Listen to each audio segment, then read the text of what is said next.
Magsisilbi sanang proteksyon ng mga residente sa Arayat, Pampanga laban sa baha ang slope protection o retaining wall na ito sa gilid ng ilog. Ang halaga nito, halos 100 milyong piso. Pero wala pang isang taon mula nang gawin ito. Bakit biglang gumuho ang flood control project? Lawan niya po melyari. Ay delikado na. Kasi naya ka nito bakit kitang gulon? Nepong kalalam. Megtwag nepo ining bakal gagawan do. Ayami muya pa pong crack. Balang kayo mamakbong niya pa po siguradong magtwagyarin po ini. Kaya mga residenteng nakatira sa gilid nito, kinailangang lumikas dahil sa panganib. Lawan niyo emang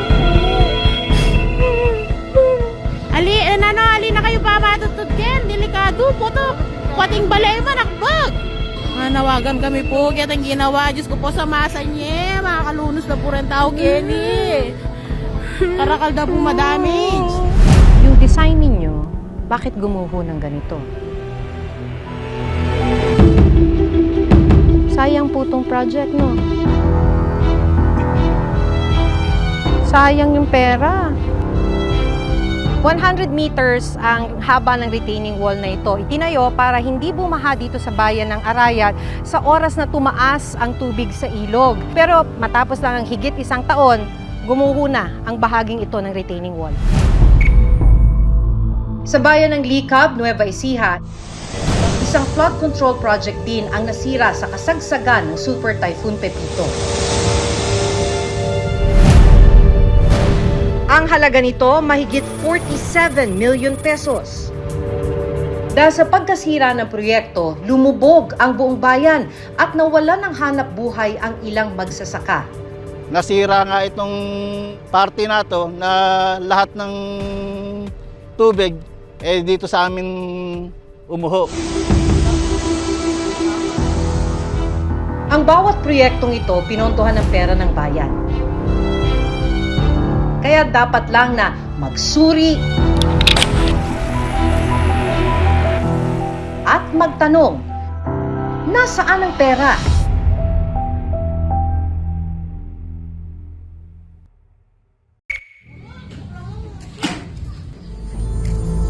Ay ma, kakulkul na. Hapon ng August 16, 2024, nagkagulo mga residente ng Barangay Cantading, Arayat, Pampanga nang biglang magbitak-bitak ang lupa sa tabi ng ilog pagkatapos ng pag-ulan.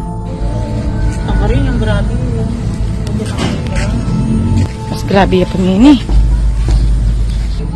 Pati nga po niya ini. Nadinog tuloy niya mamakanya niya. Dahil itinuturing na catch basin ang probinsya ng Pampanga, pinatayuan ng Department of Public Works and Highways o DPWH ng slope protection o retaining wall project ang lugar. Magsisilbi sana itong proteksyon ng mga residente at komunidad sa tuwing tumataas ang tubig sa Pampanga River. Pero umaga ng August 17, mas lumaki ang bitak ng lupa hanggang sa tuluyan ng gumuho ang malaking bahagi ng retaining wall. Guys, lawan niya po yung giwado. Ay, magbalag yan diretso. Diyos ko po. Lawan niya po yung melyari. Ay, delikado na. Lawan niya po yung melyari. Oh. Nepong kalalam. Megtwag nepo ining bakal gagawan do. Ayami muya pa pong crack. Balang kayo mamakbong niya pa po siguradong magtwagyarin po ini. Lawan niya emang po. Dahil sa nangyaring pagguho, halos mabungkal na ang lupa sa paligid ng nasirang proyekto. Pati mga bahay, nasira na. Ali na kayo pamatutod ken, delikado po to. Pating balay manakbag. Nawagan kami po, kaya tang ginawa, Diyos ko po sa masa niya, makakalunos na po rin tao keni. Karakal na po madamage. Ang residenteng si Marcos Castillo, napansin pa raw ang unti-unting pagbitak at pagbaba ng lupa sa kanilang lugar. Nung una po, parang kalahating metro isang araw. Kinabukasan, 1 metro. Hanggang sa, ayan, ngayon na, ayan, may 3 metro na siguro niyan, lalim. Pero isang gabi, bigla na lang daw silang nakarinig ng malakas na putok. Gumuho na pala ang proyekto.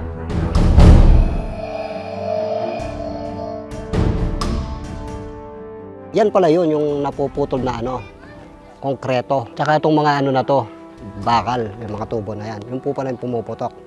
Tampong kinaumagaan, napansin na po namin na, bumagsak na po. Dahan-dahan pong bumababa yung lupa. Sa pagguho ng retaining wall, nadamay ang kanyang bahay at halos wala nang natira. Ito po yung mismong bahay ko. Yan ang kusina, tsaka kwarto. Nalaglag na po yung kalahati ng kwarto. Makakatulog pa po kaya rito na maimbing. Siyempre po, hindi na po, no? Kaya po nababahala po ako.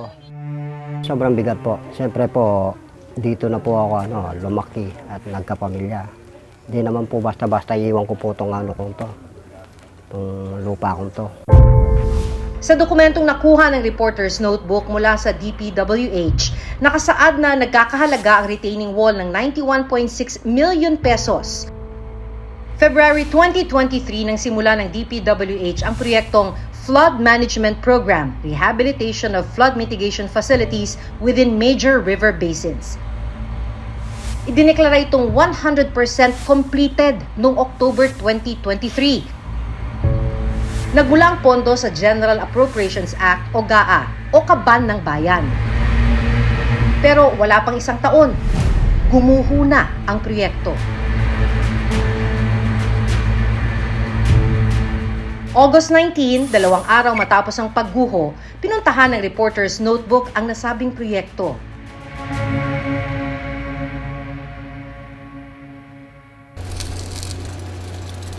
"100 meters ang haba ng retaining wall na ito. Itinayo para hindi bumaha dito sa bayan ng Arayat sa oras na tumaas ang tubig sa ilog. Sinimulan ng construction noong February 2023 pero matapos lang ang higit 1 taon, gumuho na ang bahaging ito ng retaining wall. Nabutan pa namin na nire-repair ng kontraktor ang gumuhong bahagi ng retaining wall. Nire-restore niyo po ngayon. Alam niyo na, have you taken into consideration na pwedeng gumuho ulit dahil gagalaw yung lupa? Actually po, nilagyan na namin ng sa labas yung banggaan ng tubig. Nilagyan na namin ng mga debris na malalaking bato para hindi nabuhuan. Pangayin ng yung lupa dito sa loob. 107 meters ang haba ng proyektong ito. Sa nangyaring pagguho, 50 metro ang nasira at apektado. Paliwanag ng kontraktor, sinunod lang nila ang disenyong ibinigay ng DPWH. Ano hong sabi dun sa design ng DPWH? Kakayanin dapat to? Opo, dahil ganyan po kasi yung ginagawa sa ibang Sa ibang? Project po. Doon po itong ginawa ng dinugtungan namin. Pero dun po sa design, sinabi po ba na posibleng gumalaw yung lupang to? Wala. Hindi po. Bakit hindi ninyo alam? Bago po itayo itong retaining wall, almost 100 million pesos pa naman. Bakit hindi nyo alam na mangyayari yun? Hindi ba dapat na pag-aralan po yun? Hindi po namin kasi. So sayang. Sayang po tong project, no? Kaya po, ginagawa na namin po ng re-restore po namin. Pinuntahan ng reporter's notebook ang opisina ng DPWH Region 3 para malaman kung bakit agad nasira ang halos 100 milyong pisong proyekto. So yung affected area ng project natin, doon po nagkaroon ng settlement ng embankment, and then yung mga sheet pile natin, nag-tilt siya o nag-lean towards the river. May mga dead man or anchor tayo doon. Makikita rin po yun na talagang nag-resist sila, kaya lang sa sobrang bigat siguro ng tubig or baka lumambot yung lupa sa ilalim. Ayon pa sa DPWH, bago ipatupad at simulang gawin ang proyekto, mabusisi itong plinano ng kanilang ahensya. Siyempre magkakaroon na survey, then gagawa ng plan, pero bago ka makagawa ng plan, yung pong sinasabi mong may investigation, meron po. Tulad sa lupa, sa tubig, ganun po. Then, paano yung topography ng location kung saan yung project na gusto mong gawin. Matapos ang pagguho ng proyekto, nangako naman sila na patuloy nilang babantayan ng contractor sa pagre-repair nito. Kasalukuyan po, nagre-repair nga po yung contractor natin doon. May mga palliative measures namin ginagawa. Pinapabantay namin. Wala rin daw gagastusin ng gobyerno dahil under warranty ang proyekto. Pero sa gitna ng pagre-repair ng retaining wall, muli na namang bumagsak ang iba pang parte ng proyekto sa kasagsagan ng Bagyong Christine. Sa video na ito, kapansin-pansin na halos lumubog na ang nasirang bahagi ng proyekto dahil sa taas ng tubig.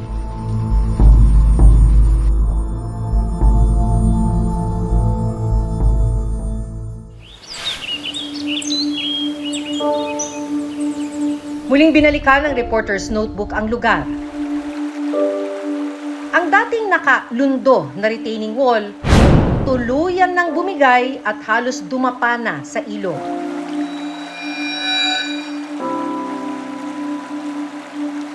Lalong nabalot ng takot ang mga residenteng nakatira sa paligid nito.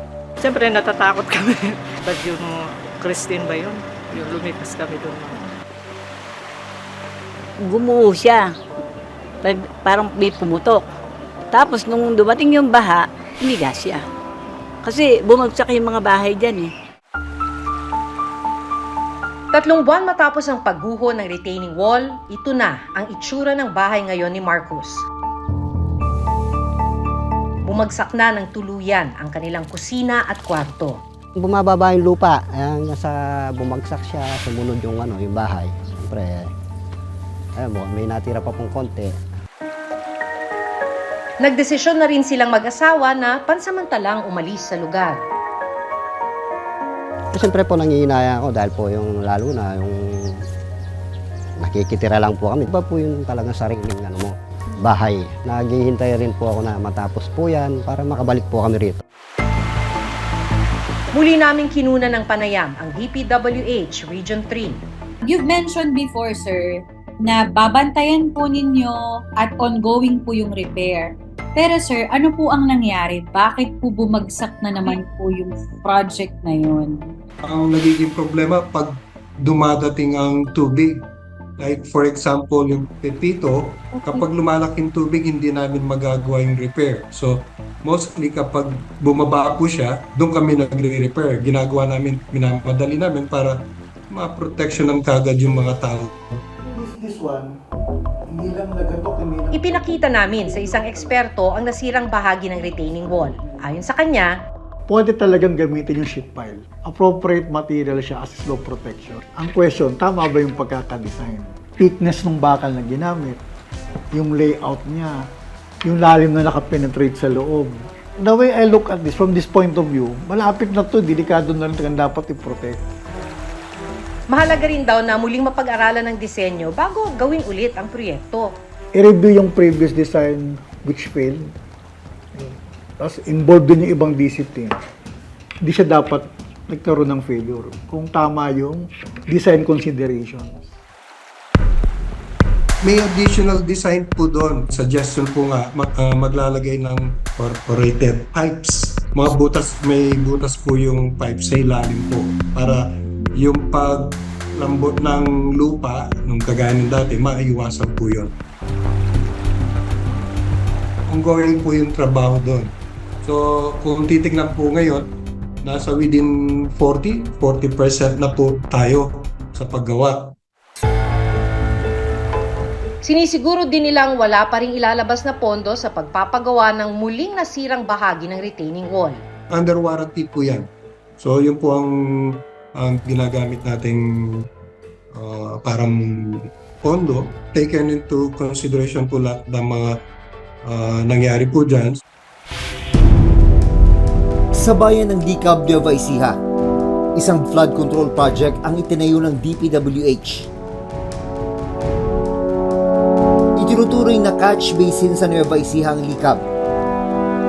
Pero ang isang bahagi ng flood control project nasira sa kasagsagan ng bagyong Pepito. Sa dokumentong nakuha ng reporter's notebook mula sa DPWH, sinimulan ang proyekto noong February. Natapos naman ito noong June 2020. Ang halaga, mahigit 47 million pesos. Aktual na kuha ito ng mga residente sa bayan ng Licab sa Nueva Ecija. Makikita dito ang pananalasa ng Super Typhoon Pipito. Ayan po, sa ninong lakas ng impact ng tubig. Nagkinutkot po yung tubig ng galing doon sa ilog na yun. At dito, diretso tumabon dito sa aming mga pananim na talong, mga gulay, mais, at saka yung mga palay. Ang mga pananim ng magsasakang si Mang Jose Padrones, pinadapa at sinira ng nangyaring pagbaha. Hindi po namin inaasahan na babaha dito sa aming lugar. Ang kinatatakot po namin dito yung talagang bagyo. Nung madaling araw po, bigla namang merong humaagos na tubig, umaapaw na po doon sa diki namin na kagagawa lang. Nung sa katagalan po, bigla namang sa kaapaw, napigtas po yung diki namin. Kaya dito po natapat naman sa bukid ko yung agos, kaya po na-wash out lahat yung tanim namin. Ito lang yung mga ilang na buhay, mga ilang puno lang itong natira na ito. Wala na, hindi na rin gaganda ito. Pinoproblema ngayon ni Mang Jose kung paano niya mababawi ang puhunan ng mahigit 50,000 pesos na pinangutang pa. Kaya po malaking gastos na rin ng ikuha namin dito. Tapos nagkaganya naman po, nasirang lahat. Bakit nga ba nasira ang proyekto makalipas lang ang 4 na taon? Yung project po natin is, unang-una sa lahat, yung rainfall or yung water runoff po mula sa Talavera River is malaki po yung volume. Ang DPWH po, hindi po tayo nakapaglagay dyan ng sheet pile doon sa mga slope protection natin. Kasi hindi naman natin inaasahan na yung flow ng tubig is masyadong malaki. Cost din po talaga ng pagbaha ng Licab, ito pong nasira na to. So we have already requested funds po dyan, para dyan.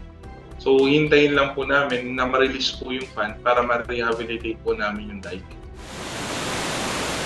Secretary, yung mga affected po ng mga communities, hindi po natin maiiwasan na mag-isip sila na baka itong mga proyektong ito ay substandard, may problema sa kalidad, kung ano man hindi maayos ang pagkakagawa. How would you address that, Secretary? Yung sinasabi nga namin that yung mga design parameters nung una is medyo mababa to cope up with yung climate change phenomenon. Kung mag-rehabilitate po kami ngayon, mas matibay at yung bagong design standards na po yata ang design standards na gagamitin na namin. Sa datos ng DPWH, mahigit 5,500 na flood control projects ang natapos mula 2022 hanggang 2024. Ang kabuang pondo na nagastos sa mga proyektong yan, umabot sa mahigit 268 billion pesos. Pinakamarami ang nasa Region 3 o Central Luzon, kung saan nagtayo ng mahigit 800 proyekto. Mahigit 600 na flood control project naman ang itinayo sa National Capital Region o NCR. Higit 600 din sa Region 1 o Ilocos Region. Higit 400 proyekto sa Region 2 o Cagayan Valley, Region 4A o Calabarzon, at Region 8 o Eastern Visayas. At mahigit 300 naman sa Region 5 o Bicol Region.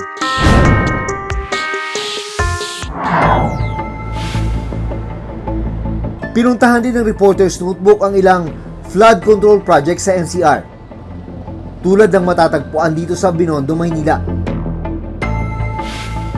Naabutan namin kasalukuyang ginagawa ang dalawang bahagi ng flood mitigation facility sa Estero de Binondo. Dito raw sasalain ng mga basura na galing sa mga waterway para maiwasan ang pagbara na nagdudulot ng pagbaha. Tanong ng marami, sa kabila ng libu-libong flood control projects, ay sunod-sunod naman ang naging pagbaha sa Region 3, NCR at Bicol Region nitong mga nakaraang buwan. Viable option pa rin talaga yung flood control project o it's high time na mag-isip na rin tayo ng other options? We have to understand also that engineering intervention is just one of the solutions to mitigate flooding, no? I think marami hong dapat pagtulong-tulungan na para maibsan natin yung mga flooding problems natin. Kasi yung environmental issues, pati yung sa mga urban areas, yung mga land use and yung mga waste management. Ang laki na talaga ng tubig. Tinanong din si Pangulong Bongbong Marcos kung bakit sa kabila ng pagkakaroon ng bilyong pisong halagang flood control projects, bumaha pa rin ang maraming lugar sa bansa. Tignan ninyo ang statistic. Nung bagyong Undoy, 400 plus centimeters ang bumagsak na tubig. Dito sa Christine, ang bumagsak na tubig is about 700 plus, halos doble ng Undoy. Kaya yung flood control ginawa natin para sa mga baha kagaya ng Undoy. Nagbago talaga ang panahon. Nito lang November 6, tinalakay sa Senado ang pondong inilaan para sa mga flood control project na umabot na raw sa higit 500 billion pesos sa loob ng 3 taon. Na ang budget ng ating pamahalaan for flood control alone, kasama ang DPWH, MMDA, Climate Change Commission, DENR, etc., ay tumataginting na 1,444,000,000 a day. So, gusto nating may check at malaman kung saan ba ito napupunta. Paano po yun? Ipapaiba po ng yung panahon ngayon. Papalakas yung mga bagyo. Paano po kayo naghahandaan yung mga ganong senaryo? we have to review yung fundamentals on engineering designs, yung mga ganun po.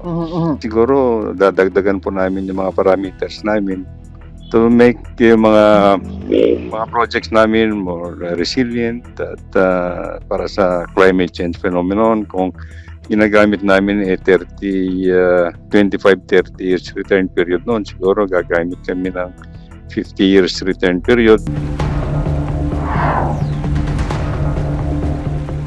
Bilyong-bilyong piso ang ginastos para sa mga flood control project ng gobyerno. Pero malinaw na hindi naging epektibo ang ilan sa mga ito, kaya nalubog sa baha ang marami. Pagbaha na nagdudulot ng pagkasira sa maraming kabahayan. Pagkawasak ng ekta-ektaryang kabuhayan at peligro para sa mga mamamayan. Hanggang sa susunod na Sabado, ako si Maki Pulido. Ako si June Veneracion at ito ang Reporter's Notebook.